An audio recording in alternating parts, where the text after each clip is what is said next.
प्रकाश आंबेडकर यांच्याकडूनही तिसऱ्या आघाडीचे संकेत देण्यात आले। राजू शेट्टी यांच्यासोबत भेट झाली, समझोता झाल्यास पाहू अशी देखील माहिती होती। असं वक्तव्य नांदेडमध्ये प्रकाश आंबेडकर यांनी हे सूचक वक्तव्य केलेलं आहे। ओबीसींसह विविध संघटनांना सोबत घेऊन निवडणूक लढणार, देशातील आदिवासी समूहाने एकत्र लढलं पाहिजे असंही या दरम्यान प्रकाश आंबेडकर यांनी म्हटलं। आत्ता जे आहे ते जिल्ह्यामधल्या ओबीसी बरोबर त्या जिल्ह्याच्या इलेक्शन समन्वय समिती आम्ही स्थापन केलेल्या आहेत आणि त्या समिती आणि जिल्ह्यातल्या त्या समितीमार्फत आम्ही त्या जिल्ह्यातले इलेक्शन लढणार आहोत। राजू शेट्टीची माझी आम्ही भेट झाली तेव्हा राजू शेट्टींकडे मी असं मांडलं होतं की विभागीय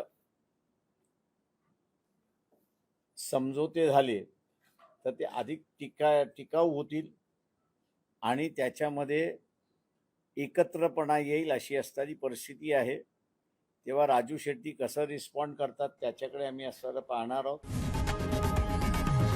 लोकशाही मराठी ऐका, पहा, जागरूक रहा।